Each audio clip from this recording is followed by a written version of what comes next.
નમસ્કાર ફ્રેન્ડ્સ, આજે આપણે આ બુકના ત્રીજા ભાગમાં છેલ્લા ભાગમાં આવી ગયા છે. આનો મેઇન મોટો છે લીડરશિપ, શ્રેષ્ઠતાને પડકાર.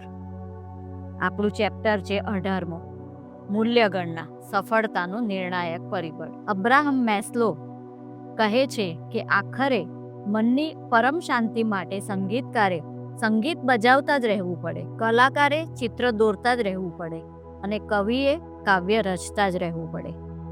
દરેક મિશન ઘણા બધા ભાગોનું બનેલું હોય છે. તેમાં અનેક સાંધાઓ, સ્ક્રૂ અને ચક્રો હોય.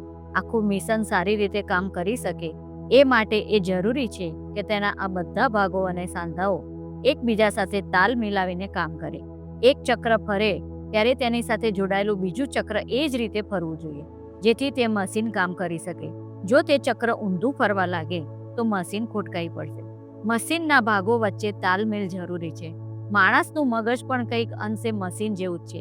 ત્યાં તાલમેલ હશે તો બધું જ કામ સારી રીતે થશે. આપણું વર્તન આપણા મનની સ્થિતિને આધારે નક્કી થાય છે.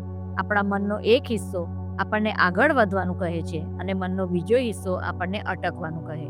તો આપણે મૂંઝાઈ જઈએ કે શું કરવું અને શું ન કરવું. આ સંજોગોમાં આપણા મનનો દરેક હિસ્સો એક જ ભાષા બોલે તો જ આપણું વર્તન એક દિશામાં દોરવાઈ શકે અને તે માર્ગ સફળતા તરફ લઈ જાય. જો મનમાં આ પ્રકારની સમરૂપતા હશે તો જ પેલા મશીનની જેમ આપણું મન સડસડાટ દોડશે. વ્યક્તિને કોઈ એક ચીજ જોઈતી હોય અને તેના ભાગમાં કોઈ બીજી ચીજ આવે તો તે ખુશ નહીં રહી શકે. તેનો અસંતોષ તેને ખુશ નહીં રહેવા દે. એ જ રીતે એક ગમતી ચીજ મેળવવા માટે બીજી કોઈ બહુ ગમતી ચીજ કુરબાન કરવી પડે તો તે પરિસ્થિતિ પણ તેને દુઃખી કરી દેશે. પરિસ્થિતિ તો એવી હોવી જોઈએ જ્યાં પોતાના વિકાસ અને સમૃદ્ધિ બાબતે સમાધાન ન કરવું પડે, પોતાની માન્યતાઓ બદલવી ન પડે. જો આ રીતે તે સફળ થાય તો જ આપણે તેને સફળ ગણીશું. આપણા વેલ્યુઝ એટલે કે જીવન મૂલ્યો, જે આપણી અંગત માન્યતાઓ છે, જે આપણા માટે ખૂબ મહત્વના છે. સાચું શું અને ખોટું શું, સારું શું અને ખરાબ શું, એ અંગેની વ્યક્તિની અંગત માન્યતાઓનું માળખું એટલે વ્યક્તિના જીવન મૂલ્યો. આ જીવન મૂલ્યો આપણા માટે મેરીનર્સ કંપાસ એટલે કે હોકાયંત્રનું કામ કરે છે. આપણે સફળતા માટે ડગ ભરતી વખતે આ હોકાયંત્રમાં જોવાનું ચૂકતા નથી. જો હોકાયંત્ર કહે કે દિશા સાચી છે તો જ આગળ વધીશું. જો તે કહે કે દિશા ખોટી છે તો આગળ વધવાના બદલે આપણે અટકવાનું પસંદ કરીશું. હવે તમે સમજી શકશો કે આપણા દરેક જીવન મૂલ્ય એક એક હોકાયંત્ર હોય તો દરેક હોકાયંત્ર આપણા માટે એક જ દિશા બતાવે તે કેટલું જરૂરી કહેવાય. જો તેમ થાય તો એક સમરૂપતા સાથે આપણે નિશ્ચિત દિશામાં ગતિ કરી શકીએ. હકીકતમાં આ જીવન મૂલ્યો આપણા જીવનમાં ખૂબ મહત્વનો ભાગ ભજવે છે. આપણે કયું પગલું ભરીએ, કયું ન ભરીએ, આવી પડેલી પરિસ્થિતિમાં આપણો રિસ્પોન્સ કેવો હશે, કેવો નહીં, તે બધું જ આ જીવન મૂલ્ય નક્કી કરે છે. કમ્પ્યુટરમાં એક મુખ્ય પ્રોગ્રામ હોય છે અને બાકીના સોફ્ટવેર હોય છે. સોફ્ટવેર તમને મદદરૂપ ચોક્કસ થશે, પરંતુ એનો મુખ્ય પ્રોગ્રામ જ નક્કી કરશે કે આ સોફ્ટવેરને કમ્પ્યુટરમાં સ્વીકારવું છે કે નહીં. જીવન મૂલ્યો કંઈક આ જ રીતે આપણા માર્ગદર્શક તરીકે વર્તે છે. જીવનના નાના મોટા દરેક નિર્ણયમાં વ્યક્તિના જીવન મૂલ્યના દર્શન થાય છે. વ્યક્તિનું પહેરવું, ઓઢવું, ખાવું, પીવુંથી લઈને જીવનસાથીની પસંદગી કે બાળ ઉછેરની પદ્ધતિમાં પણ આ જીવન મૂલ્ય મહત્વનો ભાગ ભજવે છે. ભલે તેની દરરોજ ચર્ચા થતી નથી, પરંતુ તમારું વર્તન નક્કી કરવામાં તે કોઈ અદ્રશ્ય જાદુગરની જેમ ભૂમિકા ભજવે છે. જાણે બધું જ તેના જ હાથમાં છે, આપણને તે દેખાતા નથી. આ જીવન મૂલ્યો કઈ રીતે અસ્તિત્વમાં આવતા હશે? આપણે આ પુસ્તકના શરૂઆતના પ્રકરણમાં જોયું હતું કે વ્યક્તિની માન્યતાઓ ઘડવામાં તે વ્યક્તિની આસપાસનું વાતાવરણ, ઉછેર, માતા પિતા વગેરે પરિબળો ભાગ ભજવે છે. જો જીવન મૂલ્યો એક પ્રકારની માન્યતાઓ જ હોય તો તેના ઘડતરમાં પણ આ જ પરિબળો ફાળો આપતા હશે. ઘરનું વાતાવરણ અને માતા પિતાના પ્રેમ ઉપરાંત ખાસ કરીને માતા દ્વારા થતો ઉછેર જીવન મૂલ્યોનું સિંચન કરે છે. બાળક સતત માતાની સાથે રહેતું હોય, તેની દર પડે માતા તરફથી દરેક સૂચનાઓ મળતી હોય અને કંઈક બોધ મળતો હોય. પિતાનું આજ્ઞાંકિત બાળક એટલે સમજદાર બાળક અને પોતાના મનનું ધાર્યું કરનાર બાળક એટલે ઉદ્દંડ બાળક, એવી માન્યતા પણ સમાજમાં પ્રવર્તે છે. જ્યારે બાળક નાનું હોય ત્યારે બાળકમાં માતા પિતાના જીવન મૂલ્યોનું સિંચન કરવામાં આવે છે. જો બાળક ન માને તો ક્યારેક સજાનો સહારો પણ લેવામાં આવે છે. સજા અને ઇનામ નામના બે સાધનો ની મદદથી બાળકનું મૂલ્ય ઘડતર કરવાની જવાબદારી નિભાવવામાં આવે છે. બાળક સહેજ મોટું થાય એટલે બહાર ભળતું થાય, આસપાસના બાળકો સાથે રમતું થાય, શરીરમાં જુદા જુદા જીવન મૂલ્યો ધરાવતા બાળકો એકબીજાના સંપર્કમાં આવે એટલે અજાણતા જ એકબીજાના જીવન મૂલ્યોની આપલે થાય. પછી એ સૌના જીવન મૂલ્યોના મિશ્રણથી એક ટુકડી બને, જેના મૂલ્યમાં સમાનતા જોવા મળે. કોઈ નવા બાળકે આ ટુકડીમાં જોડાવું હોય તો તેણે તે ટુકડીના મૂલ્યો સ્વીકારવા પડે. બહુ નાના પાયે બનતી વાતો છે એટલે રમૂજી લાગે, પરંતુ આ રીતે બાળકો બહુ નાનપણથી મોટા થાય ત્યાં સુધી તેમના જીવન મૂલ્યો બદલાતા રહે છે. તેમાં ઉમેરો થાય છે અને બાદબાકી પણ થાય છે. બાળક કિશોર વયનું થાય ત્યારે તેની ઉંમર એવી હોય છે કે તે પોતાની જાતે કોઈકને અનુસરવાનું શરૂ કરે છે. સામાન્ય રીતે કોઈ ગમતી સેલિબ્રિટી સાથે તે મનોમન એ રીતે જોડાઈ જાય છે કે એ જેવું કરે તેવું તે પણ કરે અને ગેરમાર્ગે દોરાઈ જાય. જો તેમનો ગમતો પોપસ્ટાર નશો કરતો હોય, ડ્રગનું સેવન કરતો હોય તો બાળકને જણાય કે ડ્રગ લેવામાં કંઈ ખોટું નથી. તમે જોઈ શકશો કે અહીં તેણે પોતાના મનગમતા સ્ટારના જીવન મૂલ્યો અપનાવી લીધા. એ તો સારું છે કે હવે સેલિબ્રિટીઓ પોતાના વર્તન પ્રત્યે વધુ સજાગ બની છે, હાનિકારક આદતોથી દૂર રહેવા લાગી છે. તેથી તેમના ખોટા જીવન મૂલ્યોની નવી પેઢી પર થતી ખરાબ અસર અટકી છે.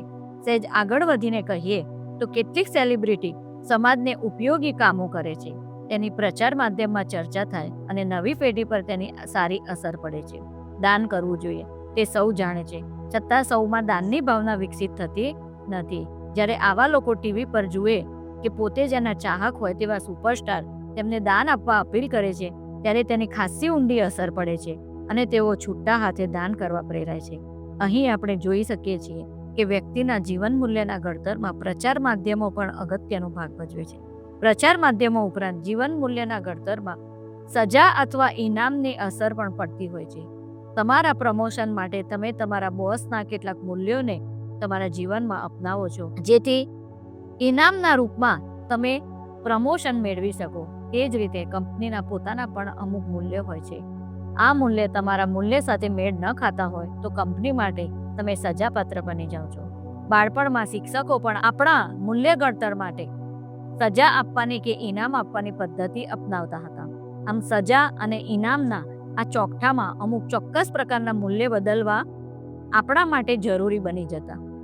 સમય જતાં જીવનના અલગ અલગ તબક્કે આપણી ભૂમિકા બદલાય છે અને ત્યારે આપણી છાપ પણ બદલાય છે. એક સમયે ખૂબ મહેનત કરીને સમૃદ્ધ બનવાનો પ્રયત્ન કરતા હોઈએ ત્યારે આપણા જીવન મૂલ્યો અલગ હોય છે. સમૃદ્ધિ આવી ગયા બાદ આપણે જીવન પરથી કંઈક અલગ ઈચ્છીશું અને ત્યારે આપણે આપણા જીવન મૂલ્યો ફરી બદલવાના થશે. એક એવોય સમય હતો કે રેસ્ટોરન્ટમાં જમવા જવામાં તમને વાંધો નહોતો, પણ સમય જતાં હવે કોઈ સ્ટાર હોટલમાં જ જમવા જવાનું પસંદ કરો. હવે તમારા મિત્રોની પસંદગી પણ બદલાઈ ચૂકી હશે. લંગોટિયા મિત્રોના સ્થાને બિઝનેસ પાર્ટનર આવી ગયા હશે. અહીં તમે સમય બદલવાની સાથે વેલ્યુઝમાં બદલાવ જોઈ શકો છો. તમારા વાહનની પસંદગી, હરવા ફરવાના સ્થળોની પસંદગી, મિત્રોની પસંદગી, કામકાજની પસંદગી અને શોખની પસંદગી બધું જ તમારા વિશે ઘણું બધું કહી જાય છે. રોબર્ટ મેકમુરે વેલ્યુઝ વિશે કહે છે કે ક્યારેક આ બધી પસંદગી પાછળ ઇન્વર્ટેડ ઈગો સિમ્બોલ પણ કામ કરે છે, જે તમારા વિશિષ્ટ જીવન મૂલ્યોનું દર્શન કરાવે છે. દાખલો આપીને સમજાવો, એક અત્યંત સમૃદ્ધ વ્યક્તિ કોઈ લક્ઝુરિયસ કાર ખરીદવાના બદલે તેની જૂની નાનકડી કારનો ઉપયોગ કરવાનું ચાલુ રાખે તો તેની પાછળનું કારણ એ હોઈ શકે કે કારનું નાનું મોટું હોવું એ તેમના માટે બિલકુલ અગત્યનું નથી અને કારની નાની સાઇઝથી પોતાનું કદ માપનાર સામાન્ય લોકોથી તે કંઈક અલગ જ છે. કદાચ તેઓ એમ પણ બતાવવા ઈચ્છતા હોય કે આટલી સમૃદ્ધિ હોવા છતાં એ તો તેમની નમ્રતા જ કહેવાય કે તે પૈસાનો દેખાડો કરતા નથી. કોઈ પણ વ્યક્તિ, કોઈ પણ એક વિજ્ઞાની આ રીતે નાની કાર વાપરે તો તેના આધારે તેના આર્થિક સ્થિતિને માપવી એ મૂર્ખામી કહેવાય. કોઈ કરોડપતિ વિશાળ બંગલામાં રહેવાના બદલે ફ્લેટમાં રહેવાનું પસંદ કરે તેની પાછળનું કારણ એ હોઈ શકે કે તે સાદાઈના પોતાના જીવન મૂલ્ય પર ભાર મૂકવા માંગે છે. હું માનું છું કે હવે તમે ચોક્કસ સમજી શકશો કે આપણા પોતાના જીવન મૂલ્ય શોધી કાઢવા એ આપણા માટે કેટલું અગત્યનું કામ છે. અહીં વિચિત્ર બાબત એ છે કે મોટાભાગના લોકો પોતાના મૂલ્યો કે વેલ્યુઝ પ્રત્યે કોન્શિયસ હોતા નથી. તેમના વર્તમાનમાં તે મૂલ્યો જરૂર જણાઈ આવે, પણ પસંદ કરીને કે ચૂંટીને આ મૂલ્યો કેળવવામાં આવ્યા હોય તેવું ભાગ્યે જ જોવા મળે છે. વળી એ જાગૃતિ ચોક્કસ હોય છે કે પોતાના કરતાં તદ્દન ભિન્ન મૂલ્યો ધરાવતી વ્યક્તિ સાથે સંબંધો સાધવામાં તેમને સારી એવી તકલીફ પડે છે. ક્યારેક તો તેઓ તેમના માટે શંકાશીલ બની જાય છે. ઇન્ટરનેશનલ લેવલ પર જોઈએ તો બે રાષ્ટ્રો વચ્ચેના સંઘર્ષમાં પણ જીવન મૂલ્યની આ ભિન્નતા જ નજર ચડે છે. જૂના જમાનામાં જ્યારે એક રાજા બીજા રાજ્ય પર ચડાઈ કરતો ત્યારે જીતેલા પ્રદેશ પર પોતાના જીવન મૂલ્યોનું શાસન સ્થાપવાનું કામ કરતો. બે વ્યક્તિઓ અલગ અલગ વેલ્યુને પોતાના જીવનમાં મહત્વ આપતી હોય છે, એ તો સમજી શકાય, પરંતુ જુદા જુદા રાષ્ટ્રો પણ અલગ અલગ જીવન મૂલ્યોને વરેલા હોય છે. પરંતુ શું તમે જાણો છો કે એક વ્યક્તિમાં પણ જીવન મૂલ્યો વચ્ચેનું ઘર્ષણ શક્ય છે? તેનું કારણ એ છે કે દરેક વ્યક્તિના મનમાં ઘણા મૂલ્યો એક સીધી હારમાં ગોઠવાતા હોતા નથી. કેટલાક મૂલ્યો ખૂબ મહત્વના હોય છે, જ્યારે બીજા કેટલાક મૂલ્યો તેના કરતાં ઓછા મહત્વના હોય છે. મૂલ્ય ગણનામાં જે સૌથી ઉપર હશે તેનું મહત્વ સૌથી વધારે હશે. તેના માટે તમે કોઈ કાળે બાંધછોડ કરવા તૈયાર નહીં થાઓ.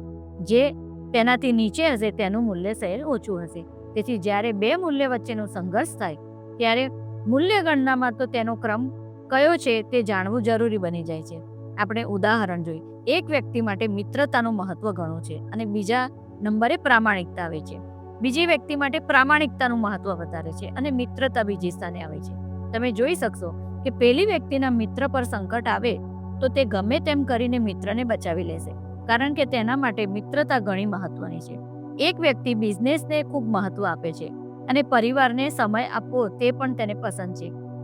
જ્યારે મૂલ્ય ગણનામાં આ બંને મૂલ્યો એકદમ નજીક હોય ત્યારે તેમાં સંઘર્ષ પેદા થાય છે. ક્યારેક આ બેમાંથી એકની પસંદગી કરવાની આવે તો શું થશે? તેણે જે સમય કુટુંબને માટે ફાળવ્યો હતો તે જ સમયે એક બહુ મોટી મીટિંગ આવી પડી. હવે તે કોને વધુ મહત્વ આપે? પોતાના જ મૂલ્યોની વચ્ચે તે પોતે જ ગૂંચવાઈ જશે.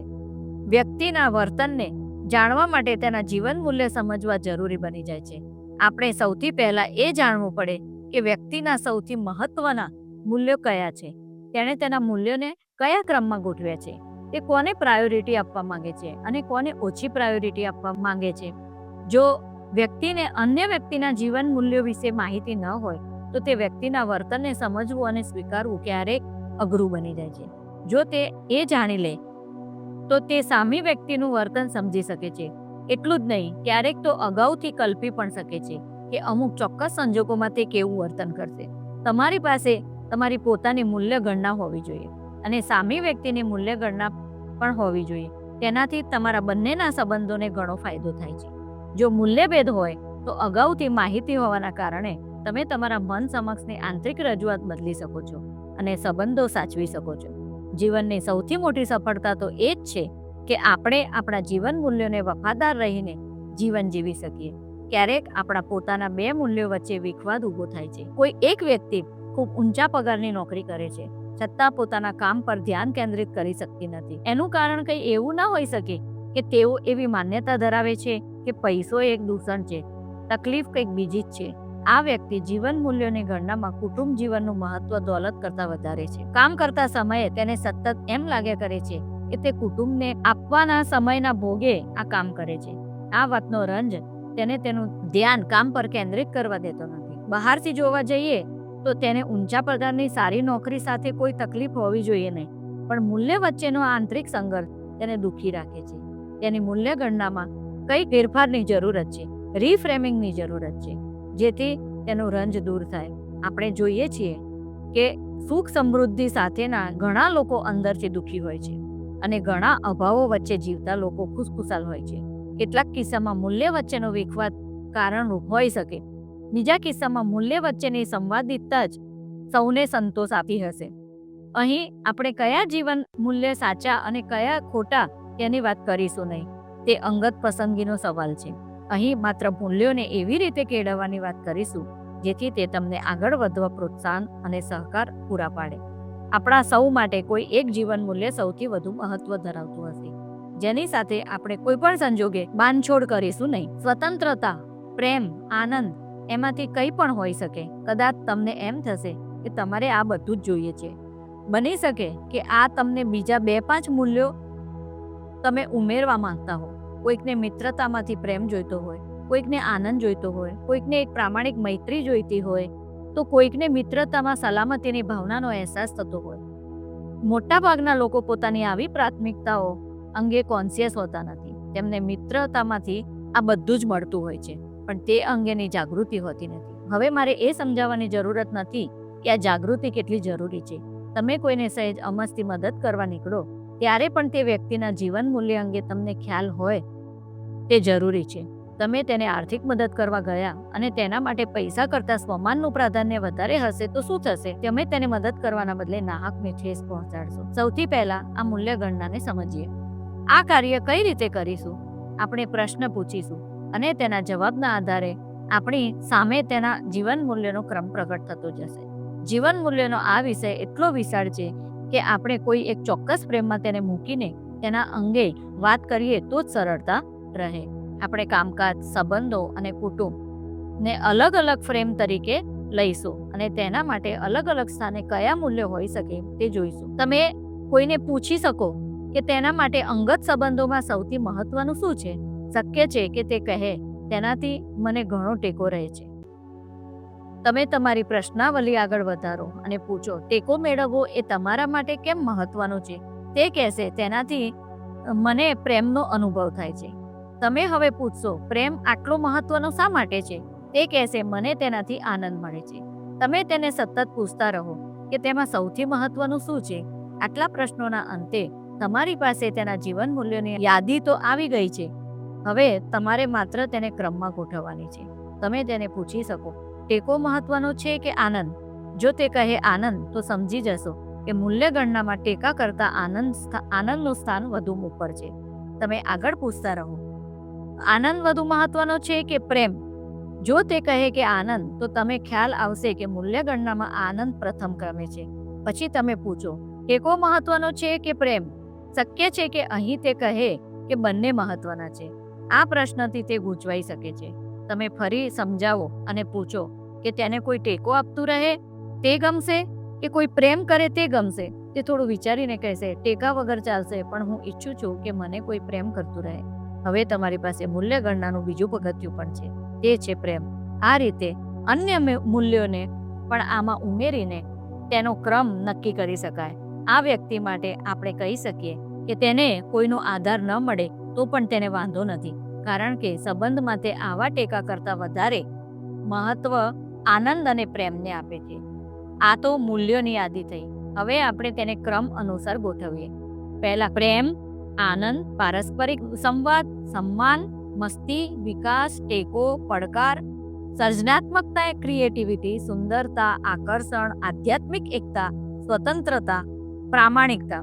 હવે તમારી સામે તમારા જીવન મૂલ્યોની એક યાદી તૈયાર છે, પરંતુ તેનો ક્રમ નક્કી કરવાનો બાકી છે. જો અહીં નાનકડી પણ ભૂલ થઈ જશે તો આગળ જતા તે તમને મૂંઝવશે. એટલે હવે આપણે દરેક જીવન મૂલ્યને તેની સાથેના સંબંધ મૂલ્યો સાથે સરખાવીને દરેકનું સ્થાન નક્કી કરીએ. યાદીમાં સૌથી પહેલા ક્રમે છે પ્રેમ અને બીજા ક્રમે છે આનંદ. તમે હવે પ્રેમની સાથે આ યાદીના અન્ય સૌ મૂલ્યોને સરખાવો. પ્રેમ વધુ મહત્વનો છે કે આનંદ? પ્રેમ વધુ મહત્વનો છે કે પારસ્પરિક સંવાદ? પ્રેમ વધુ મહત્વનો છે કે સન્માનની ભાવના? આ રીતે આખી યાદીના અંત સુધી દરેક ફિલિંગને સરખાવતા જાઓ અને ખાતરી કરો કે આ બધા કરતાં તમારા માટે પ્રેમનું મહત્વ સૌથી વધારે છે. જો અન્ય કોઈ ફિલિંગ પ્રેમ કરતાં વધુ અગત્યની લાગે તો આ યાદીમાં તે પ્રથમ સ્થાને આવી જશે. જ્યારે તમે એ ખાતરી કરી લો કે પ્રેમને તમે સૌથી વધુ પ્રામાણિકતા આપો છો, ત્યારે તેના પછીનું મૂલ્ય ધ્યાન પર લો અને આ જ રીતે પ્રશ્ન પૂછતા જાઓ. આનંદ વધુ મહત્વનો છે કે પારસ્પરિક સંવાદ? આનંદ વધુ મહત્વનો છે કે સન્માનની ભાવના? આનંદ વધુ મહત્વનો છે કે મસ્તી? આ રીતે યાદીને અન્ય ફિલિંગ સાથે આનંદને સરખાવો. જો તમને એવું જણાય કે તમારે મન આનંદનું મૂલ્ય પારસ્પરિક સંવાદ કરતાં ઓછું છે, તો પારસ્પરિક સંવાદને તમે યાદીના બીજા સ્થાને મૂકી દો. ફરી આ જ રીતે પ્રશ્ન પૂછવાનું ચાલુ રાખો. પારસ્પરિક સંવાદ મહત્વનો છે કે સન્માન? પારસ્પરિક સંવાદ મહત્વનો છે કે મસ્તી? જો તમને લાગે કે અન્ય બધી જ ફિલિંગ્સ કરતાં પારસ્પરિક સંવાદ વધારે મહત્વનો છે, તો પ્રેમ પછી બીજા સ્થાને પારસ્પરિક સંવાદને મૂકી દો. જો તેમ ન લાગે અને અન્ય કોઈ ફિલિંગનું મહત્વ સંવાદ કરતાં વધી જાય, તો તેને બાકી રહેલી ફિલિંગ સાથે સરખાવીને તેનું સ્થાન નક્કી કરી દો. જેમ કે તમને લાગે છે કે પ્રામાણિકતા એ પારસ્પરિક સંવાદ કરતાં વધુ મહત્વની છે, તો તમે પ્રેમ પછી બીજા સ્થાને પ્રામાણિકતાને મૂકી દો. આમ તમારો ક્રમ બનશે પ્રેમ, પ્રામાણિકતા, પરસ્પર સંવાદ, આનંદ. અહીં તમે જોઈ શકશો કે પ્રામાણિકતાને બીજા ક્રમે મૂકતી વખતે તમારે અન્ય કોઈ મૂલ્ય સાથે સરખાવવાની જરૂરત નથી. કારણ કે જો પ્રામાણિકતાનું મૂલ્ય બીજા નંબરે રહેલા પરસ્પર સંવાદ કરતાં પણ વધારે હોય તો સ્વાભાવિક છે કે અન્ય ફિલિંગ્સ જેમ કે સર્જનાત્મકતા કે સુંદરતા કરતાં તો એનું મહત્વ વધારે જ ગણાશે. આ રીતે એક જીવન મૂલ્યને એકબીજાની સાપેક્ષ પારખતા જાઓ અને એક મૂલ્ય સારણી તૈયાર કરો. તમે મૂલ્ય ગણના તૈયાર કરવા બેસો ત્યારે તમને ખ્યાલ આવશે કે આ એટલું સહેલું કામ પણ નથી. ક્યાંક અટવાઈ જશો અને મૂંઝાઈ પણ જશો. તો વધુ સ્પષ્ટતા માટે સવાલો પૂછતા રહો. એવું બની શકે કે જીવનમાં જ્યારે તબક્કે તમે વિકાસ કરી રહ્યા હો અને આનંદમાં હો ત્યારે વિકાસ વધુ મહત્વનો છે કે આનંદ. એ પસંદ કરવાનું આવશે ત્યારે મૂંઝાઈ જાઓ. તમે પ્રશ્નને સહેજ ફેરવીને રજૂ કરો. આનંદનો અર્થ શું છે અને વિકાસનો અર્થ શું છે? તમારું મન જવાબ આપશે કે આનંદ એટલે અંગત ખુશી અને વિકાસ એટલે અવરોધોને પાર કરીને આગળ વધવું. તમે ફરી પૂછો કે અવરોધોને પાર કરવા મહત્વના છે કે અંગત ખુશી મહત્વની છે? વિચારોની થોડી સ્પષ્ટતા સાથે તમે જવાબ આપી શકશો. જો હજુ તમે કન્ફ્યુઝનમાં હો તો સહેજ અલગ રીતે સવાલ રજૂ કરો. બેમાંથી એક મૂલ્યને હટાવી દો. તમે સતત વિકાસ કરતા રહો પણ આનંદ ન મળે તો ચાલશે કે તમે ખુશખુશાલ રહો પણ વિકાસ ન થાય તો ચાલશે? આટલી સ્પષ્ટતા પછી તમારું મન ચોક્કસ જવાબ આપી શકશે અને તમે મૂલ્ય ગણનામાં આનંદ અને વિકાસને કયા ક્રમમાં ગોઠવવા તે નક્કી કરી શકો. તમે અહીં તમારી પોતાની મૂલ્ય ગણના તૈયાર કરો. તે આ પુસ્તકમાંથી મેળવેલી એક સૌથી મહત્વપૂર્ણ સિદ્ધિ ગણાશે. જીવનની જેમ આપણે સંબંધોની સાથે પણ તેને સાંકળી શકીશું. એક પ્રશ્ન પૂછો કે સંબંધો પાસેથી તમે શું ઈચ્છો છો? શક્ય હોય તો તમારા સાથી અથવા જીવન સાથીને સાથે રાખીને બંને યાદી તૈયાર કરો. તમને એકબીજા અંગેની વધુ જાણકારી મળશે અને એકબીજાની જરૂરિયાતો ને તમે સારી રીતે સમજી શકો. એક સંબંધ તમને શું આપી શકે? આકર્ષણ, આનંદ, રોમાંચ, સન્માન. તમારે વધુ મોટી યાદી બનાવવી હોય તો 2-4 પ્રશ્નો વધુ પૂછો. જેમ કે સન્માન શા માટે મહત્વનું છે? જો તમારા સાથી એમ કહે કે એ તો સૌથી મહત્વનું છે તો તમે યાદીમાં પ્રથમ ક્રમે સન્માનને મૂકો. હવે સન્માન શા માટે મહત્વનું છે તેનો તે જવાબ આપશે અને કહેશે કે તેનાથી એકાત્મકતાનો અનુભવ થાય છે. તમે એકાત્મકતાને તમારી યાદીમાં સામેલ કરી શકો. એકાત્મકતા શા માટે મહત્વની છે? જવાબ મળી શકે કે જ્યારે હું એકાત્મકતા અનુભવું ત્યારે મને લાગે છે કે મને કોઈ પ્રેમ કરે છે. તમે હવે પ્રેમ વિશે પૂછશો કે પ્રેમ શા માટે મહત્વનો છે? આ રીતે તમે પ્રશ્ન પૂછતા જાઓ, એકબીજાને વધુને વધુ સમજતા જાઓ. તમારી પાસે સંબંધો માટે મૂલ્ય ગણનાની આખી યાદી તૈયાર થઈ રહેશે. એકવાર આ યાદી તૈયાર થઈ જાય પછી આપણે અગાઉ જોયું હતું તે પ્રમાણે ક્રમ નક્કી કરવાનો રહેશે. તમારી પાસે હવે અંગત સંબંધો માટેની મૂલ્ય ગણના તૈયાર કરવાનો અનુભવ છે. થોડો વધુ અનુભવ લેવા માટે તમારા કામકાજના ક્ષેત્ર અંગેની એક મૂલ્ય ગણના તૈયાર કરીએ. તમે કામકાજને લગતા પ્રશ્નો પૂછી શકો. જેમ કે કામકાજમાં મારે મન શાનું મહત્વ વધુ છે? જવાબ મળી શકે ક્રિએટિવિટીનું, મતલબ કે સર્જનશીલતાનું. તરત બીજો સવાલ પણ આવી શકે, સર્જનશીલતાનું શા માટે મહત્વ છે? જવાબ મળશે જ્યારે હું સર્જનાત્મકતાથી વિચારું છું ત્યારે મને મારો વિકાસ થઈ રહ્યો હોય તેવું લાગે છે. હવેનો સવાલ હશે વિકાસનું શા માટે મહત્વ છે? ફરી તમારું મન કંઈક જવાબ આપશે અને આમ તમને તમારા કામકાજ અંગેના મૂલ્યોની જાણકારી મળશે. જો તમારે ત્યાં બાળકો હોય તો તેમની સાથે ગમ્મત સાથે જ્ઞાનવાળી પ્રવૃત્તિ ચોક્કસ કરો. તમને તમારા બાળકો વિશે જે જાણકારી મળશે તેના ઉપયોગથી તમે તેને વધુ સારી રીતે પ્રોત્સાહિત કરી શકશો. તમે બાળ ઉછેરની ઘણી બધી સમસ્યાઓનો ઉકેલ શોધી શકશો. તમે અત્યાર સુધીમાં ઘણી માહિતી મેળવી લીધી છે. જો તમને લાગે કે પૂરતી છે તો ઘણું સરસ, પણ જો તમને એવું લાગે કે હજુ કંઈક બાકી રહી જાય છે તો વધુ સવાલો પૂછો. કદાચ કોઈ ફિલિંગ કે કોઈ જીવન મૂલ્ય તમે ચૂકી ગયા હો તો સવાલો દ્વારા તે અંગે જાણી શકાશે અને તમારી યાદી વધુ સમૃદ્ધ બનશે. જ્યારે આ પ્રકારની પ્રવૃત્તિ કરવામાં આવે ત્યારે કેટલાક લોકો તો પોતાના માટે સૌથી મહત્વનું જીવન મૂલ્ય જાણીને આશ્ચર્યમાં મુકાઈ જાય. હકીકતમાં અત્યાર સુધીના તેમના નિર્ણયો આ જીવન મૂલ્યના આધારે જ લીધા હશે, છતાં આજ દિન સુધી તેમને જાણકારી નહોતી. અંગત સંબંધો હોય કે કાર્યસ્થળ, તમારા મૂલ્યો હવે તમારી નજર સામે સ્પષ્ટ છે.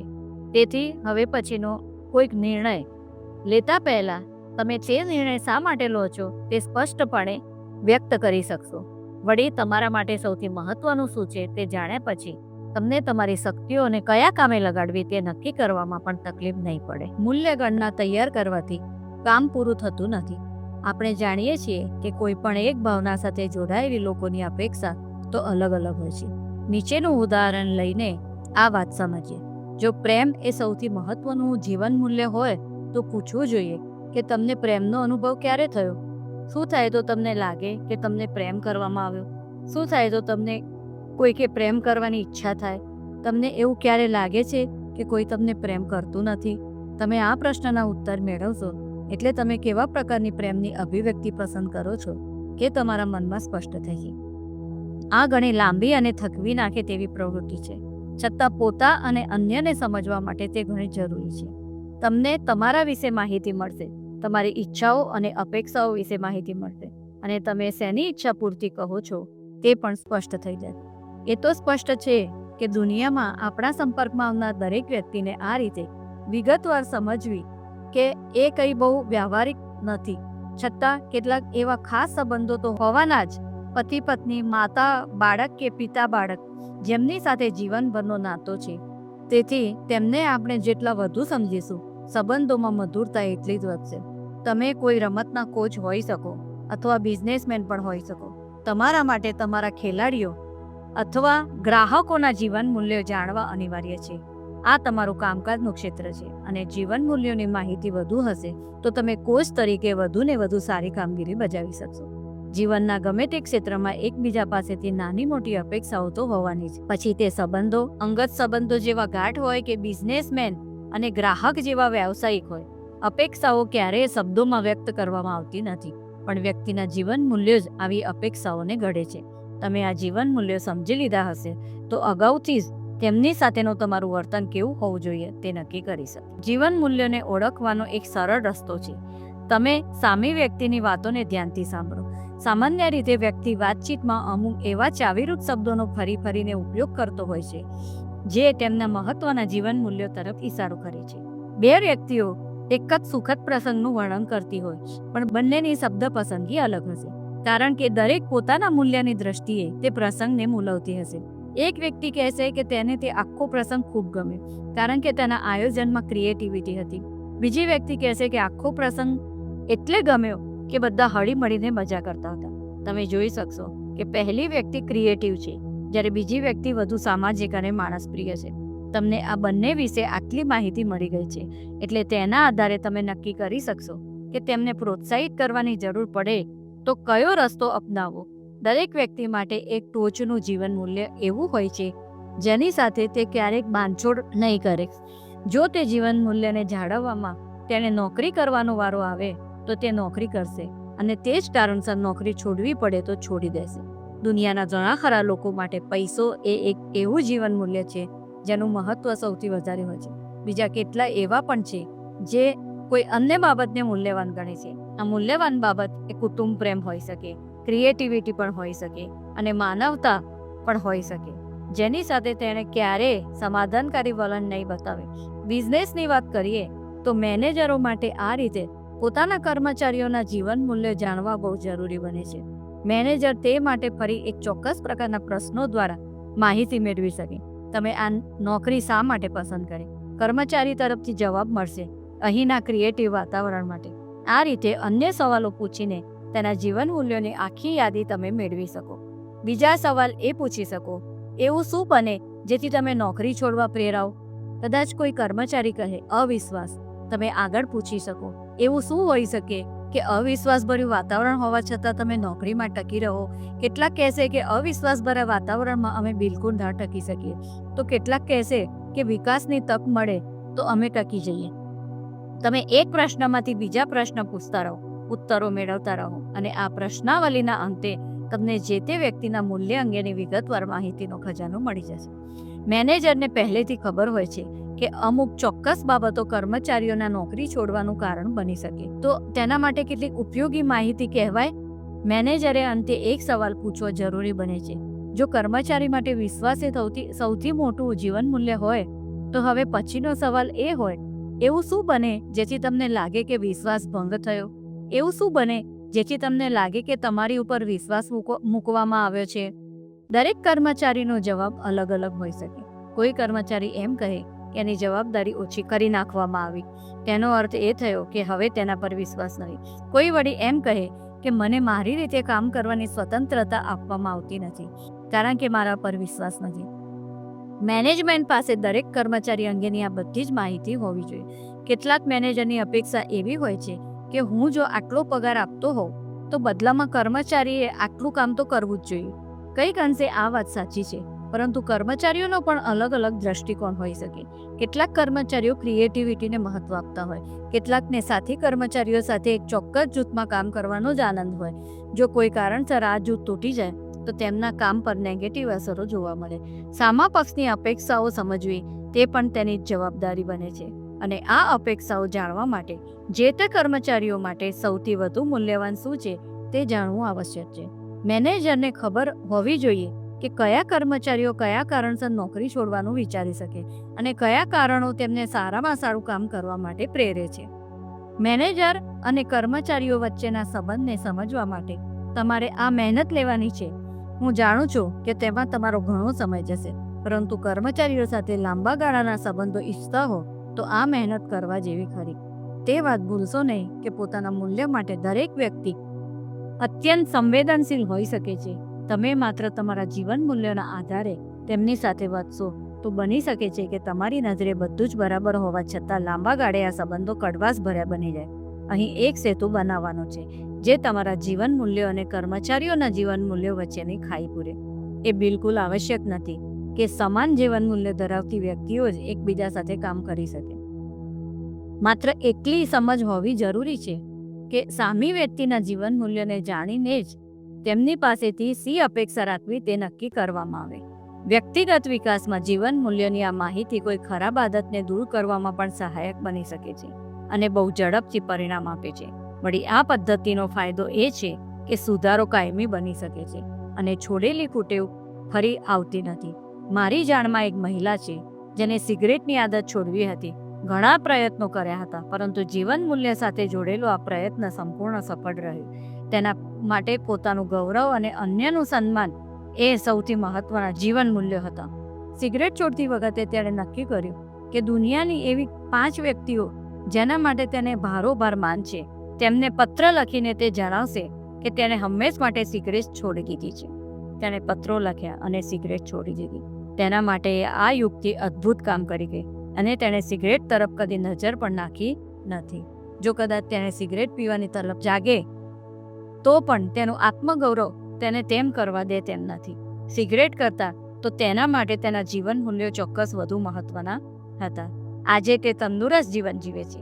વર્તન બદલવામાં જીવન મૂલ્યો અમૂલ્ય ફાળો આપે છે એમ કહીએ તો ખોટું નથી. હમણાં જ મારી સાથે એક બનાવ બની ગયો. એક કોલેજની ફૂટબોલ ટીમ સાથે હું સંકળાયેલો હતો.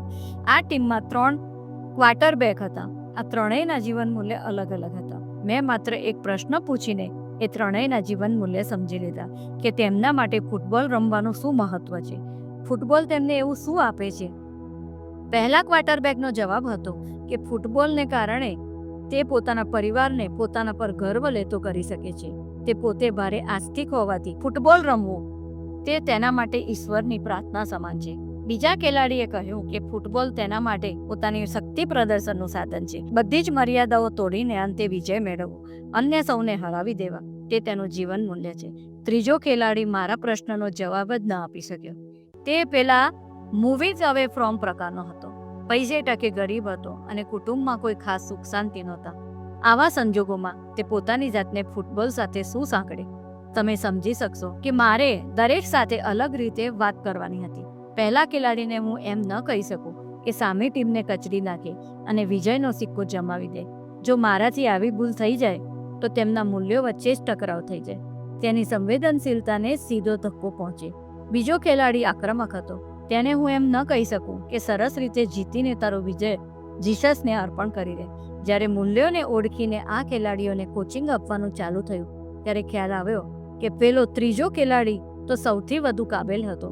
તકલીફ એ હતી કે આજ સુધી તેની શક્તિને બહાર કાઢવા માટે તેને કોઈ મળ્યું નહોતું. તેને હંમેશા કોચ સાથે મતભેદ ઊભો થતો કારણ કે તેના પોતાના કોઈ નિશ્ચિત જીવન મૂલ્ય હતા જ નહીં. તેથી તેને કઈ રીતે પ્રોત્સાહિત કરવો અથવા તાલીમ આપવી તેની કોઈ કડી કોઈ કોચને મળતી નહોતી. તેની સાથે વધુ ને વધુ નિકટતા કેળવીને તેનો પોતાનો પરિચય મેળવવામાં આવ્યો ત્યારે ખ્યાલ આવ્યો કે જો કોઈ બાબતને તેના આત્મગૌરવ સાથે જોડી દેવામાં આવશે તો કદાચ તે સૌથી સારું પ્રદર્શન કરી શકશે. તેના માટે આત્મગૌરવ જ અમૂલ્ય જીવન મૂલ્ય હતું. આ ગૌરવ માટે તે કંઈ પણ કરી શકે તેમ હતું. અમે આત્મગૌરવને તેની ફૂટબોલની રમત સાથે સંકળી લીધી અને અમને તેનું સુંદર પરિણામ જોવા મળ્યું. તે પહેલી ગેમ પહેલાં જ ઈજાગ્રસ્ત થયો હોવા છતાં જ્યારે તેના આત્મગૌરવનો હવાલો આપીને પ્રોત્સાહિત કરવામાં આવ્યો ત્યારે તે પોતાની ટીમને સહકાર આપવા તૈયાર થઈ ગયો. હવે તેના કોચને તેનામાં રહેલી શક્તિને બહાર કાઢવાનો રસ્તો મળી ગયો હતો. આપણે અહીં આપણું મન કેટલી જટિલ રીતે કામ કરે છે તે આખા પુસ્તકમાં જોયું છે. મૂલ્યોની જટિલતા પણ કંઈ ઓછી નથી. આપણે જોયું કે શબ્દ ક્યારેક પૂરેપૂરી માહિતી આપવા શક્તિમાન હોતા નથી. ત્યારે જાગૃતપણે તેમને શક્તિશાળી બનાવવા પડે છે. જેમ કે હું તમને કહું કે મને ભૂખ લાગી છે તો તેનાથી તમને મારી ભૂખનો પૂરેપૂરો અંદાજ આવશે નહીં. આપણે અગાઉ વાત કરી હતી ને કે map is not the territory. ભૂખ અંગેનો તમારો ખ્યાલ અલગ હશે અને મારી વાસ્તવિકતા અલગ હશે. મૂલ્યોના કિસ્સામાં પણ કંઈક આવું જ છે. હું મારા મૂલ્યોના નામ આપું અને તમે તમારા મૂલ્યોના નામ આપો તો તેનાથી માહિતીની સાચી આપલે કરવી મુશ્કેલ બનશે. માત્ર ભૂખ લાગી છે એમ કહેવાથી માહિતીની આપલે થઈ શકતી નથી.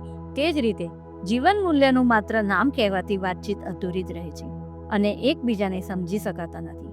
આપણા બંને માટે સ્વતંત્રતા સૌથી વધુ મૂલ્યવાન હોઈ શકે, પણ સ્વતંત્રતાનો મારો અર્થ કંઈ અલગ હોય અને તમારો અર્થ અલગ હોય એ સંભવ છે.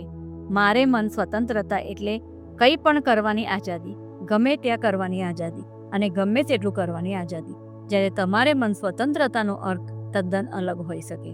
તમને લાગે કે કોઈ તમારી સંભાળ લે, તમારા વતી તમારી બધી જવાબદારીઓ સંભાળી લે અને તમારે માટેની મનગમતી દુનિયા પોતે વસાવી દે તો તમે સ્વતંત્ર.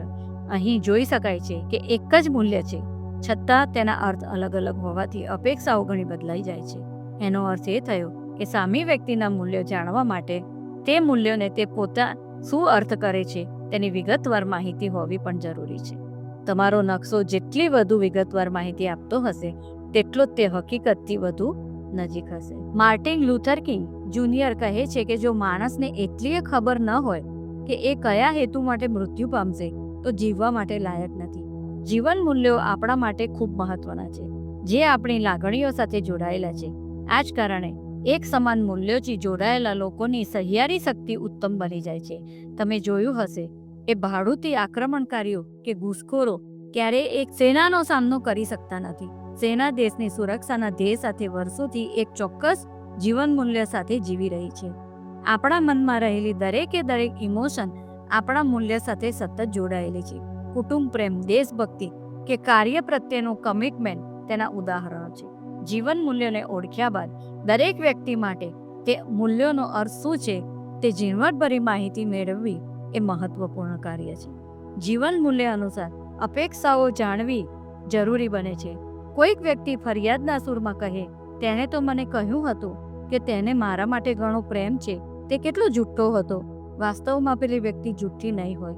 આ છોકરીએ પ્રેમનો અર્થ જીવનભરનો સાથ કર્યો હતો, જ્યારે બીજી તરફ પેલી વ્યક્તિ માટે પ્રેમ એટલે સાથે હોઈએ એટલો વખત આનંદમય રીતે પસાર કરવો એટલો જ હતો. પ્રેમ અંગેની અલગ અલગ સમજને કારણે બંને એકબીજા પ્રત્યે ફરિયાદ કરતા થઈ ગયા હતા. આમ મૂલ્યોની યાદી હોવી પૂરતી નથી, મૂલ્યગણના હોવી પણ પૂરતી નથી. મૂલ્યોને સ્પષ્ટ કરવા પણ એટલા જ જરૂરી છે. આપણે કેટલાક દ્રષ્ટાંતો ઉપરથી આ વાત વધુ સારી રીતે સમજી શકીશું. બે વ્યક્તિ એમ કહે છે કે બંનેને મસ્તીભરી જિંદગી પસંદ છે, તો એનો અર્થ એ થયો કે તેમની જિંદગી માટે મસ્તી મૂલ્યવાન છે.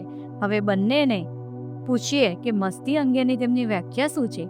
એક વ્યક્તિ કહેશે કે મસ્તી એટલે પાર્ટી, પિકનિક, ડાન્સ અને મિત્રો સાથેની મજા. બીજી વ્યક્તિની વ્યાખ્યા કંઈક અલગ હશે. તે કહેશે મસ્તી એટલે મોકળાશ, ખભે થેલો નાખીને ડુંગરાઓ ખૂંદવા નીકળી જવું, ટ્રેકિંગ કરવું, ઝાડ પર ચડવું અને એ બધું કરવું જેમાં સાહસ અને રોમાંચ જણાય. આ બંને વ્યક્તિની મસ્તીની વ્યાખ્યાઓમાં આસમાન જમીનનું અંતર છે. હવે ત્રીજી વ્યક્તિને ઉમેરીએ જે કહે છે કે જીવનમાં પડકારથી વધુ મૂલ્યવાન બીજું કંઈ નથી, પણ પડકારની તેની વ્યાખ્યા શું છે તે કહે છે, ડુંગરાઓ કૂદવા, ટ્રેકિંગ કરવું, ઝાડ પર ચડવું અને બધું કરવું જેમાં સાહસ હોય છે ને અજબ વિચિત્રતા. જેમના મૂલ્યો અલગ છે ત્યાં વધુ સમાનતા જોવા મળે છે, કારણ કે તેમની વ્યાખ્યાઓ એકબીજાની ઘણી નજીક છે. સમાન મૂલ્યો જ બે જણ વચ્ચેના મજબૂત સંબંધો માટે આશીર્વાદ સમાન છે. તેમની વચ્ચે વધુ હૂંફાળો, સંવાદિત ભર્યો અને લાંબા ગાળા સુધી ટકે તેવો મજબૂત સંબંધ વિકસી શકે છે. જ્યારે જીવન મૂલ્યોના અસમાનતા હોય ત્યારે પ્રયત્નપૂર્વક સંબંધો કેળવવા પડે છે. તે માટે તમારી પાસે બે વિકલ્પો છે. મૂલ્યગણનામાં જે કોઈ પણ સમાન મૂલ્ય દેખાય તેને સેતુ બનાવીને આગળ વધવા સલાહભર્યું છે. બે વચ્ચે કંઈક સામાન્ય હોય તેવી બાબત પર વધારે ભાર મૂકવો જોઈએ. રોનાલ્ડ રીગન અને ગોર્બોચો આ જ રીતે અમેરિકા અને રશિયાને નજીક લાવવાનું કામ કર્યું હતું, કારણ કે બંને માટે અસ્તિત્વ ટકાવી રાખવાની પ્રબળ ભાવના એક સમાન હતી. જ્યાં બંને એકમત થઈ શકે. બીજો વિકલ્પ એ છે કે સામી વ્યક્તિના સૌથી મહત્વપૂર્ણ જીવન મૂલ્યને ઓળખો અને તમારા તરફથી શક્ય એટલું યોગદાન આપો. આ પ્રકારનો સહકાર એક મજબૂત અને કાયમી સંબંધનો આધાર બની શકે છે. પછી ભલે તે સંબંધ બે વ્યક્તિ વચ્ચેના લાગણીમય સંબંધ હોય, વ્યવસાયિક સંબંધ હોય, કૌટુંબિક સંબંધ હોય કે બે રાષ્ટ્ર વચ્ચેનો સંબંધ હોય. આપણે આ પુસ્તકમાં પ્રોત્સાહન પૂરું પાડવા માટેના અનેક માર્ગો જોયા, પરંતુ જીવન મૂલ્ય તેમાં સૌથી મહત્વનું સ્થાન ધરાવે છે. તમે ગમે તેટલા પ્રયત્ન કરો, પરંતુ કોઈક બાબત વ્યક્તિના માટે તેના સિદ્ધાંતની વિરુદ્ધ થશે તો તમે તેને તે કામ કરવા માટે પ્રેરી શકશો નહીં. જીવન મૂલ્ય આ નિર્ણાયક ભૂમિકા ભજવે છે. જે રીતે મૂલ્ય વિશે લોકોના મનમાં અલગ અલગ ખ્યાલો છે, એ જ રીતે મૂલ્યનું પાલન કરવા માટે પણ તેઓ જુદું જુદું વિચારતા હોય છે. હું તમને સલાહ આપીશ કે અંગત ધોરણે તમે જ્યારે મૂલ્યગણના તૈયાર કરો ત્યારે જ તમે તે મૂલ્યો જાળવી શક્યા છો કે નહીં તેની ખાતરી આપતી કોઈ પદ્ધતિ તૈયાર કરી લો. આપણે તેને જીવન મૂલ્યોના પાલન માટેની પ્રક્રિયા તરીકે ઓળખીશું. કોઈ પણ 5 મૂલ્ય નક્કી કરી લો અને કંઈ એવું શોધી કાઢો જે તમને જણાવે કે તમારા તે મૂલ્યોનું પરિણામ મળ્યું છે કે નહીં. એવું શું બને જેથી તમને ખાતરી થાય કે તમે તે મૂલ્ય જાળવી શક્યા છો. તમે આ મૂલ્ય પૂર્તિની પદ્ધતિ ઘડી કાઢશો તો મૂલ્યનિષ્ઠ જીવન જીવવામાં તમને સરળતા રહેશે. સાબિતી આપતી આ પ્રણાલી પૂરેપૂરી તમારા અંકુશમાં રહેશે અને તમે ધારો ત્યારે તેમાં ફેરફાર કરી શકો. એક વાતનો ખાસ ખ્યાલ રાખજો, આ પદ્ધતિ માત્ર તમને ચોક્કસ સિગ્નલ આપવા માટે જ છે, તમને કોઈ રીતે મર્યાદામાં બાંધી રાખવા માટે નથી. સમય અનુસાર મૂલ્યો બદલાતા રહે છે. ક્યારેક 1 સેકન્ડમાં બદલાઈ જાય છે તો ક્યારેક એટલા ધીરે બદલાય છે કે તમને જાણ પણ થતી નથી. તમે કિશોરાવસ્થામાં હતા ત્યારે તમારા માટે આકર્ષક હોવું એનો અર્થ એવો હતો કે તમારી આસપાસની તમારી વયના ઘણા તમારી સાથે મિત્રતા કરવા આવે. થોડા મોટા થયા પછી તમારા માટે આકર્ષક હોવાની વ્યાખ્યા બદલાઈ ગઈ હશે. આ સમયે તમે કોઈ ખૂબ સફળ, પ્રસિદ્ધ અને વિરાટ પર્સનાલિટી ધરાવતા મહાનુભાવ સુધી પહોંચવાની ઈચ્છા ધરાવતા હતો. બીજી શક્યતા એ છે કે કદાચ હવે તે જૂના મૂલ્યની ઉપયોગિતા ઓછી થઈ ગઈ હોય. તમે તે ચકાસ્યા વિના જૂના મૂલ્ય માટે મહેનત કરતા રહો અને જ્યારે તમને ખબર પડે કે તમારે જે જોઈતું હતું તે મેળવી લીધું છે ત્યારે આનંદ થવાના બદલે અફસોસ થાય કે મારે તો આ બહુ પહેલાં જોઈતું હતું, અત્યારે મને તેમાં કોઈ રસ નથી. તમારા મૂલ્યો માટે એલર્ટ બનીને તમારે એટલી સમજ તો કેળવવી જ જોઈએ કે ક્યારે મૂલ્યો બદલાઈ રહ્યા છે તેની તમને પોતાને જાણ રહે.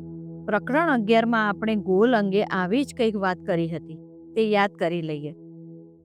મૂલ્ય પૂર્તિની પ્રણાલીમાં એક અન્ય મુદ્દો પણ મહત્વનો છે. અમુક ચોક્કસ સમયમાં તમે જીવન મૂલ્યોની અસર જોઈ શકો છો કે નહીં તે જાણવું ખૂબ મહત્વનું છે. તમારું આયોજન વ્યવહારિકતાની નજરે ચકાસતા રહો. જીવન પાસેથી એક બાળકની અપેક્ષાઓ ઘણી ઓછી છે. તેના માટે સમૃદ્ધિ એટલે સામાન્ય આવક, રહેવા માટે ઘર અને સુખી પરિવાર. મોટો થઈને તેને એટલું મળી રહે તો તે ખુશ હશે. બીજો બાળક ઈચ્છે છે કે વિશાળ બંગલો, અપાર કમાણી, સુદૃઢ શરીર, પોતાની એક ફૂટબોલ ટીમ અને રોલ્સ રોય કાર. આ સગડું તેની પાસે હોય. જો સમૃદ્ધિનું આવું સપનું તેને આગળ વધવા માટેનું બળ પૂરું પાડતું હોય તેમાં કંઈ ખોટું નથી. આવા સંજોગે તે વચ્ચે વચ્ચે નાનકડા ગોલ ગોઠવી દે તો તેના માટે યોગ્ય રહેશે અને તેની પ્રગતિ અને વૈભવ વધ્યા હોવાના કહો કે મૂલ્ય પૂર્તિના પુરાવા આપતા રહેશે, જેથી તે વધુ ઉત્સાહથી આગળ મહેનત કરી શકે. કદાચ પહેલેથી જ બહુ મોટા ધ્યેય રાખીને કૂદકાઓ મારતા રહેવાના બદલે આ રીતે સીડીની જેમ ચડવાનું પસંદ કરી શકાય, જેથી દર પગથિયે તમે પાછું વળીને જોઈ શકો કે તમે કેટલું આગળ વધ્યા છો. જીવન મૂલ્યો પૂર્ણ કરવાની પદ્ધતિમાં ત્રીજો અગત્યનો મુદ્દો એ છે કે કોઈ ચોક્કસ ખ્યાલને વળગી રહો. ધારો કે તમારી મૂલ્ય ગણનામાં રોમાન્સ મહત્વનો છે. તમે રોમાન્સની વાત કરશો એટલે કોઈક આકર્ષક અને સુંદર યુવતીની કલ્પના કરશો. એની સાથે સુમેળભર્યા અને હૂંફાળા સંબંધ અંગે વિચારી લેશો. પરંતુ તમે કોઈક સોનેરી જુલ્ફોવાળી અપ્સરાની કલ્પનામાં રાચવા લાગો, તે થોડું વધારે પડતું ગણાશે. તમે રોમાન્સ માટે દુનિયાનું સૌથી સુંદર સ્થળ પસંદ કરી લો અને અતિ વૈભવી બંગલો વિચારી લો. તે સમયે તમારી માસિક આવક 6-7 આંકડામાં હોય તેવી ઈચ્છા કરવા લાગો, તો તમને આગળ વધવાનું બળ પૂરું પાડવાના બદલે નિરાશા તરફ ધકેલવામાં મદદ કરશે. તમારા સપનાના ચિત્રમાં બધી જ વિગતો હોય તે જરૂરી છે, પરંતુ તે નિશ્ચિત વિગતો માટે જડતાભરી જીત બતાવવી કે તેમાં સહેજે ફેરફાર ન થાય તેવો જડ અભિગમ દાખવવો બિલકુલ હિતમાં નથી. હું અહીં આ પરિવર્તનશીલતા અને વિચારોમાં ફ્લેક્સિબિલિટીના મુદ્દા પર જ વાત કરવા માંગુ છું. કોઈ પણ પદ્ધતિ જેટલી વધુ અનુકૂલન સાધવાની શક્તિ બતાવતી હશે તે એટલી વધુ યોગ્ય ગણાશે. મૂલ્યો આપણા માટે અગત્યના છે તે વાત સ્વીકારી, પણ મૂલ્ય પૂર્તિના ધારાધોરણો નક્કી કરતી વખતે થોડી ફ્લેક્સિબિલિટી દાખવવી જરૂરી છે. જ્યારે બે વિરોધાભાસી જીવન મૂલ્યો વ્યક્તિની મૂલ્ય ગણના પર સ્થાન જમાવે છે, ત્યારે વ્યક્તિ મનમાં એક પ્રકારની ખેંચતાણ અનુભવે છે. માની લો કે એક વ્યક્તિને માટે સ્વતંત્રતા મૂલ્યવાન છે, સાથે જ પ્રેમ પણ મૂલ્યવાન છે. સ્વતંત્રતા એટલે ગમે ત્યારે ગમે તે કરવાની આઝાદી, અને પ્રેમ એટલે એક ચોક્કસ વ્યક્તિ પ્રત્યેનું સમર્પણ.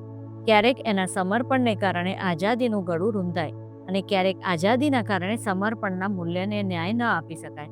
આ સમયે એક જ રસ્તો નીકળી શકે કે આ બે મૂલ્યમાંથી આપણા માટે વધારે અગત્યનું શું છે, આપણે એને અનુરૂપ વર્તન પસંદ કરવું જોઈએ. જો આપણે તે ન કરી શકીએ તો તેના દ્વંદ્વની પીડા ભોગવવી જ રહી. બે વિરોધાભાસી જીવન મૂલ્યોની વચ્ચેના તફાવતને કારણે વ્યક્તિ હતાશ, તે સ્વાભાવિક છે, કારણ કે તે વ્યક્તિત્વમાં એક પ્રકારની કોન્ટ્રાવર્સી સર્જે છે. જો આ કોન્ટ્રાવર્સી ચાલુ રહે તો તેની અસર સંબંધો પર થયા વિના રહેતી નથી. જો તે આઝાદીના મૂલ્યને પ્રાધાન્ય આપીને મન ફાવે તેમ વર્તન કરતો રહે તો જેના પ્રત્યે સમર્પિત હશે તે સંબંધ કઈ રીતે જળવાશે? બીજી તરફ પરાણે આઝાદીના મૂલ્યને બાજુ પર મૂકીને પ્રેમના મૂલ્યને જાળવવા જશે તો મૂંઝાયેલો રહેશે અને એકબીજાના સંબંધો પર તેની અસર નેગેટિવ જ રહેશે. દર વખતે એવી આશા ન રાખી શકાય કે સામી વ્યક્તિ તેના જીવન મૂલ્યોને સમજી શકશે. આ પ્રકારની માનસિક સ્થિતિના કારણે જિંદગીના અન્ય પ્રસંગો પર પણ તેની નેગેટિવ અસરો થશે અને દરેક ક્ષેત્રે અસંતોષ અને આક્રોશની લાગણી અનુભવાશે. આવા સંજોગોમાં તે સ્મોકિંગ જેવી કોઈ ખરાબ આદત તરફ વળી જાય તો પણ તે આશ્ચર્યની ઘટના નથી. તમે જોઈ શકશો કે અહીં તેનું વર્તન પણ બદલાઈ રહ્યું છે. જીવન મૂલ્ય તમારા જીવનને કઈ રીતે દોરે છે તે જો તમે જાણો તો એ નક્કી છે કે કોઈ માનસિક તાણમાં તમે ફસાશો નહીં અને મૂલ્યને સારી રીતે સંભાળી શકશો અને તેને પૂર્ણ કાર્યની મજા અને સંતોષ પણ લઈ શકશો. તેના માટે તમે મૂલ્ય પૂર્તિના કયા સ્ટાન્ડર્ડ નક્કી કર્યા છે તે જાણીએ. એવું બની શકે કે નાનપણમાં તમે કોઈ એક મૂલ્ય જીવનમાં ઈચ્છ્યું હોય અને તેને પૂર્ણ કરવા માટે કોઈ સ્ટાન્ડર્ડ પસંદ કર્યું હોય. મોટા થયા બાદ મૂલ્ય તે જ રહ્યું હોય પણ તેને પૂર્ણ કરવાની વ્યાખ્યા બદલાઈ ગઈ હોય. જો તમે આ બાબતે સજાગ રહેશો તો મૂલ્ય પૂરા કરવાના સ્ટાન્ડર્ડ તમારી ઈચ્છા અનુસાર બદલાતા રહેશે. જો તમે કરશો તો જ તમારા વ્યક્તિત્વની સંવાદિતા જળવાઈ રહેશે. ક્યારેક મૂલ્યોની પસંદગી કે તેના કામમાં તફાવત હોતો નથી, પરંતુ તે જીવન મૂલ્યોના સ્ટાન્ડર્ડ નક્કી કરવામાં આ તફાવત વચ્ચે આવી જાય છે. સફળતા અને આધ્યાત્મિકતા આ બંને પોઝિટિવ મૂલ્યો છે, તેમની વચ્ચે કોઈ તફાવત નથી. છતાં કોઈ વ્યક્તિ સફળતા બાબતે એવું વિચારે કે આલીશાન બંગલો, કારોનો કાફલો અને સમુદ્ર કિનારે વેકેશનની મજા લઈ શકતો હોઉં તો જ હું મને સફળ ગણે. બીજી તરફ આધ્યાત્મિકતા પણ પસંદ છે. એકદમ સાદું જીવન અને સરળ જીવનશૈલી હોય તો જ મેં આધ્યાત્મિકતા પચાવી તેમ કહેવાય તેવું તે માને છે. તેની આ મૂંઝવણમાંથી બહાર નીકળવા માટે અહીં તેની પાસે બે વિકલ્પો છે. પહેલો વિકલ્પ તો એ છે કે તેણે તે મૂલ્યો પૂર્ણ કરવા માટેના સ્ટાન્ડર્ડ બદલવા પડશે. જરૂરી નથી કે આલીશાન બંગલામાં રહેતી વ્યક્તિ મનથી આધ્યાત્મિકતાને ન હોય. જો આ સમજ કેળવાઈ જાય તો તો તે બંને મૂલ્યો પૂરા થયાનો આનંદ ઉઠાવી શકશે. બીજો વિકલ્પ એ છે કે રીફ્રેમિંગ કરીને બંને મૂલ્યોની એકબીજા સાથે મજા લેતા શીખે. ડબલ્યુ મિચેલ એ આ જ તો કર્યું હતું. પોતાની પંગુતા છતાંય ખુશ રહી શકવું તેમના માટે સહેલું બની ગયું હતું. એટલે જ કહેવું જોઈએ કે બે મૂલ્યોને એક સાથે સાંકળવાની ભૂલ કરવા જેવી નથી. મૂલ્યોમાં આ પ્રકારની એકરૂપતા લાવવાનું કામ NLP કરે છે, જેથી વ્યક્તિના મનની સંવાદિતતા જળવાઈ રહે. તેની પાસે તે માટેની ખાસ ટેકનિક પણ છે. મારી પાસે એક યુવક એક પ્રોબ્લેમ લઈને આવ્યો હતો. તે પોતાના લાઈફ પાર્ટનર પ્રત્યે એકદમ કમિટેડ હતો. તો બીજી તરફ કોઈ સારી યુવતી કે રૂપાળો ચહેરો દેખાય તો તેના પ્રત્યે એક પ્રકારનું આકર્ષણ અનુભવાતું હતું. તેને તે ખૂબ ગમતું. જ્યારે તે આ રીતે કોઈ સુંદર યુવતીને તાકવાનું, તેના પ્રત્યે આકર્ષણ અનુભવવાનું અથવા તે દિશામાં આગળ વધવાનું વિચારે અથવા ક્યારેક તેવું કંઈક કરી બેસે, પછીથી તેને ખૂબ અફસોસ થતો, કારણ કે તે વખતે તેને પોતાની લાઈફ પાર્ટનરનો ગુનો કર્યાની ફિલિંગ થતી. મારે તેના આ પ્રોબ્લેમનો ઉપાય શોધવાનો હતો. મેં તેની સ્ટ્રેટેજીનો ક્રમ સમજવાનો પ્રયત્ન કર્યો. મેં જોયું કે તે શરૂઆતમાં જોઈને આકર્ષણ અનુભવતો અને મનમાં ને મનમાં પોતાને કહેતો, કેટલી સરસ દેખાય છે, કદાચ તો તે પણ મને જ જંકતી હશે. આટલું વિચારવાની સાથે તેને પામવાની ઈચ્છા જાગતી અને તે શારીરિક આકર્ષણ અનુભવતો. ક્યારેક અહીં વાત અટકી જતી, ક્યારેક એ દિશામાં આગળ વધતો. હકીકતમાં કોઈ એવું પગલું ઉઠાવી બેસતો અને લફરું કર્યા બાદ પસ્તાતો. આ રીતે તેની સ્ટ્રેટેજીનો ક્રમ બનતો. માટે હવે તેમાં ફેરફાર કરવાના હતા, જેથી તે પોતાના બંને અનુભવને સાચવી શકે. મેં તેને કહ્યું કે આ રીતે સુંદર સ્ત્રીને જોઈને આકર્ષણ અનુભવવું નેચરલ છે. પછી તે પોતાને કંઈક કહે છે, અહીં તેને પરિવર્તનની જરૂર છે. હવે કોઈ સ્વરૂપવાન યુવતીને જોયા બાદ તેને તે ગમી જાય ત્યારે તેને મનોમન પોતાની જાતને કહેવાનું હતું, કેટલી સુંદર દેખાય છે, એ મને જ જંકતી હશે અને હું તો મારી લાઈફ પાર્ટનરને કેટલો પ્રેમ કરું છું, હું તો તેને જ કમિટેડ છું. અહીં બીજી પણ એક વિઝ્યુઅલ મોડાલિટી ઉમેરી અને કહ્યું કે તેણે પોતાની જીવન સંગીનીને તે સમયે મનોમન પોતાની નજર સામે જ કલ્પવાની છે કે જાણે તે પ્રેમપૂર્વક તેની તરફ હસી રહી છે. હવે તેણે સ્વિસ પેટર્નથી તેના મનમાં આ ખ્યાલ એવો પાક્કો કરી દીધો હશે કે કોઈ પણ આકર્ષક યુવતી જોયા બાદ તેનું મન આ નવી પેટર્ન તરફ જ વળી જશે. આ નવી સ્ટ્રેટેજી પ્રમાણે હવે એના બધા જીવનના મૂલ્યો સચવાઈ રહ્યા હતા. હવે તે ક્યાંય રૂપાળો ચહેરો જુએ તો આકર્ષણ ચોક્કસ અનુભવશે, પણ સાથે તેની લાઈફ પાર્ટનરનો પ્રેમભર્યો ચહેરો યાદ આવી જશે, એટલે તેનું આકર્ષણ પણ બીજી દિશામાં વળી જશે. આપણા મૂલ્યો અંગેની માહિતીનો સૌથી સારો ઉપયોગ કરવો હોય તો આપણા મેટા પ્રોગ્રામની સહાયતા લેવી પડે. આમ કરવાથી વ્યક્તિ પોતાને વધુ સારી રીતે સમજી શકશે. મૂલ્ય તો સૌથી મહત્વનું ફિલ્ટર છે. મેટા પ્રોગ્રામ એક પેટર્ન છે જે આપણું વર્તન નક્કી કરે છે. આપણા વર્તનમાં પરિવર્તન લાવવું હોય તો પહેલા મૂલ્યને મહત્વ આપીએ અને તેની મદદથી નવી પેટર્ન વિકસાવીએ જે નવું વર્તન કરવા માટે પ્રેરિત હોય. મારી પાસે એક નવયુવક આવ્યો. તેની સમસ્યા કંઈક જુદી હતી. તે એકદમ બેજવાબદાર હતો. તેના માતા પિતા તેનાથી પરેશાન થઈ ગયા હતા. તે એટલો ધૂની હતો કે વર્તમાનમાં જ રહેતો, મનમાં આવે તેમ કરતો અને તેમ કરતી વખતે તેના શું પરિણામ હોઈ શકે તે વિચારવાની સહેજે પરવા નહોતો કરતો. રાતોના રાતો બહાર રહેતો અને તેના માતા પિતા ઘરે ચિંતા કરતા રહેતા. તેને ધૂન ચડે કે કંઈક કરી નાખવું એટલે ગમે ત્યારે ઘરની બહાર નીકળી જતો. તેના આ વર્તનથી હું જોઈ શક્યો કે તેનો મેટા પ્રોગ્રામ મૂવિંગ ટવર્સ પ્રકારનો હતો. મૂવિંગ અવે ફ્રોમનો વિચાર કરવાનું તેને સૂચતું નહોતું. મેં એ જાણવાની કોશિશ કરી હતી કે તે જીવનમાં કોને મૂલ્યવાન ગણે છે. સલામતી, ખુશી અને વિશ્વાસ તેના જીવન મૂલ્યો હતા. જીવનમાં તે સૌથી વધુ કંઈક જમતો હોય તો તે હતું આ 3 મૂલ્યોનું પરિણામ. મેં સૌ પ્રથમ મિરરિંગની અસર હેઠળ તેની સાથે સંબંધો કેળવ્યા, જેથી તે મારી સાથે ખુલીને વાતો કરી શકે. તે જ્યારે એકદમ સુંદર સ્વસ્થ માનસિક સ્થિતિમાં આવી ગયો ત્યારે મેં તેને સમજાવવાનો પ્રયત્ન કર્યો કે એનું વર્તન તેના જીવન મૂલ્યો કરતાં તદ્દન વિરુદ્ધ દિશામાં છે. તેના માતા પિતા તેનાથી ખૂબ પરેશાન છે અને નારાજ છે. તેમની ધીરજ ખૂટી રહી છે. એવું બની શકે કે એના આવા વર્તનના ઈલાજ માટે તેઓ તેને રિફોર્મ સ્કૂલમાં મોકલે અથવા ફરિયાદ નોંધાવીને જેલ ભેગો કરે. જો તેઓ આવું કંઈ પગલું ઉઠાવશે તો તે તેની પેલી મૂલ્યવાન સલામતીનું શું થશે? ઘરે તો તેને બધા જ પ્રકારની શાંતિ અને સલામતી છે. જો આ રીતે રિફોર્મ સ્કૂલ કે જેલમાં મોકલવામાં આવે તો તે ક્યાંથી ખુશ રહી શકશે? અને માતા પિતા જેનામાં વિશ્વાસ ન મૂકે એનામાં બીજું કોણ વિશ્વાસ કરશે? આવા વર્તનથી તો તે પોતાના મૂલ્યોનું તદ્દન વિરુદ્ધ દિશામાં જઈ રહ્યો છે. પછી કેટલીક એવી બાબતો પ્રત્યે મેં તેનું ધ્યાન દોર્યું જેનાથી તેણે દૂર રહેવું જોઈએ.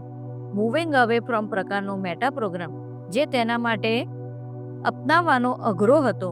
હું જાણતો હતો કે આ તેના માટે અઘરું હશે, પણ NLP ટેકનિક મુજબ જ્યારે પોતાના મૂલ્ય ગુમાવવાનો ડર લાગે ત્યારે લોકો પોતાના મૂળ મેટા પ્રોગ્રામ કરતાં અલગ વર્તન પણ કરતા હોય છે.